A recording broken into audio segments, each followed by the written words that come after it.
promoting a healthy environment. It's the air we breathe. Clean, safe water. Responsible management of our natural resources. We protect and restore for a sustainable future. Environment matters. There's been a lot of lessons learned, not just by us, but a lot of folks. Lessons that are resonating far beyond the borders of West Virginia. A conversation with DEP Cabinet Secretary Randy Huffman on the one-year anniversary of the Freedom Industries spill. Plus, it's kind of neat to think that maybe they could be used, go to good use afterward. Makes it a little bit easier to take the tree down, I think. A joint program between the DEP and the West Virginia Division of Natural Resources celebrates 10 years of improving fish habitat through the annual Christmas tree recycling program. Hello everyone, and welcome to another edition of Environment Matters. I'm Greg Adolphson with the West Virginia Department of Environmental Protection. It's been just over a year since the chemical spill at Freedom Industries that contaminated the water supply for hundreds of thousands of residents in 9 West Virginia counties. Roughly 10,000 gallons of chemicals MCHM and PPH escaped from a secondary containment area into the Elk River in Charleston on January 9th of last year, after leaking from a failed above-ground storage tank. In the months that followed, Freedom Industries declared bankruptcy, and in late December, several company executives were charged in U.S. District Court in Charleston, facing federal charges in connection with the spill. This past spring, the state legislature passed Senate Bill 373, which gave the DEP the authority to set new rules on the registration and inspection of above-ground storage tanks. The bill became law on January 6th. The DEP's Sarah Sharp joins me now with the story. Greg, the agency held a public hearing in January on the proposed rule, which will be submitted to the state legislature this current session. We spoke with DEP Cabinet Secretary Randy Huffman recently about the new regulations and what the agency learned from the water crisis. The Freedom Industries Etowah River Terminal site looks much different these days. 17 above-ground storage tanks and their related piping and equipment are gone, ordered removed by Governor Earl Ray Tomblin in the days following the leak. But it was a much different scene during the days immediately following the spill. There were so many things outside of our control that were guiding it. The amount of material, the lack of information was just huge. I mean, you really can't overstate that, because we could have done so much more and been so much more effective had the information been better. But we weren't responsible for creating the information. We were trying to gather the information, and there just wasn't that much out there. And then you had other moving parts, such as Freedom themselves, not really knowing, not being able to tell us how much material leaked and what all the material was and what it was about. So yeah, it was frustrating. And while state and local leaders worked to solve the water crisis, DEP crews were working to contain the spill and stabilize the site. Our folks in the field, on the ground, were on top of the game. That's the one piece of it that the public really didn't see.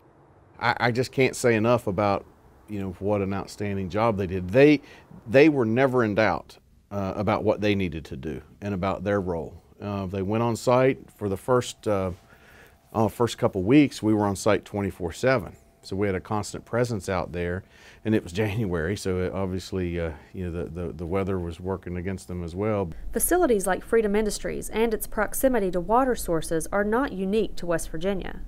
The January spill and the water crisis that followed raised alarms as officials across the country began asking the question, could it happen here? Oh, it absolutely could have.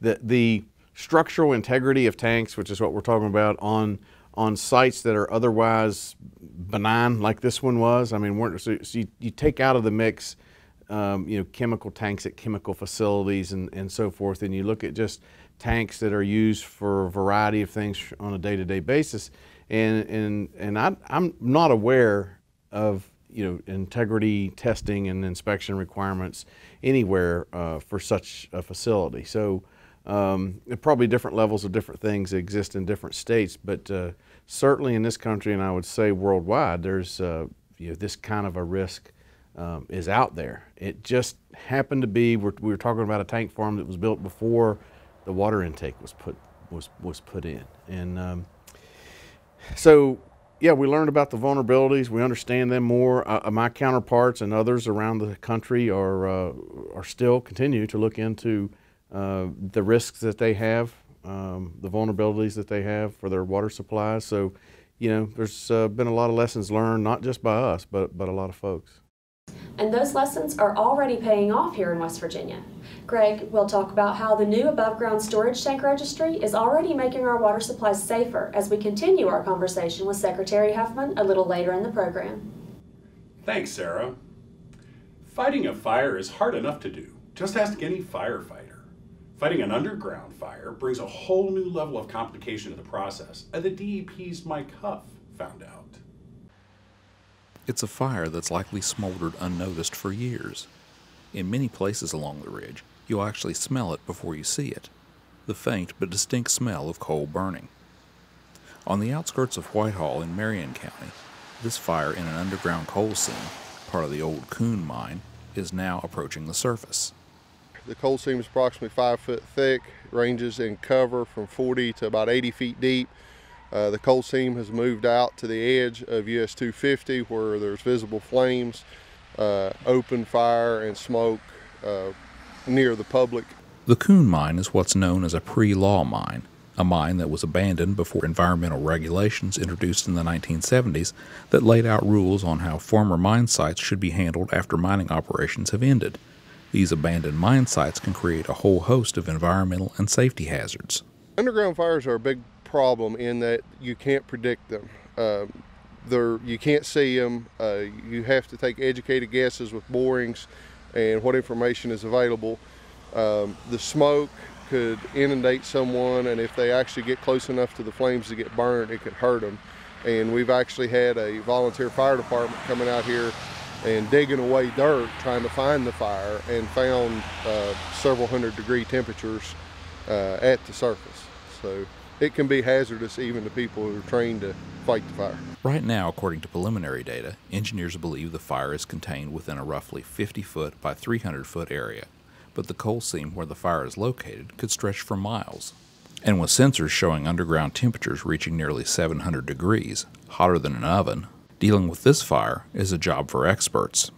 The more oxygen it gets, the higher the flames, the more intense the fire. And as it burns to the surface, if it gets an open area all the way into the seam, the fire can actually grow quicker once it's surfaced. The DEP's Office of Abandoned Mine Lands has received emergency funding from the Federal Office of Surface Mining to address the problem. Today, contractors are looking over the site and learning the details of the operation in preparation for submitting bids to the project. We'll dig down to the coal, we'll excavate out the material that's burning, and we will transport it and spread it and quench it with water.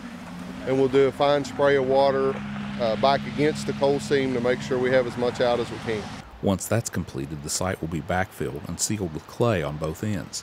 That last step is to prevent oxygen from getting into other areas of the coal seam where additional fires may be burning. But that's not the only challenge. The fire is located adjacent to several homes and businesses and alongside a busy two-lane highway. Preliminary survey work is now complete. Work to begin excavating the burning coal seam is expected to begin soon. In Whitehall, I'm Mike Huff for Environment Matters. As of the taping of this show, a contract has been awarded and site work is expected to begin in late January. We'll continue to follow this developing story and update you on the next edition of Environment Matters.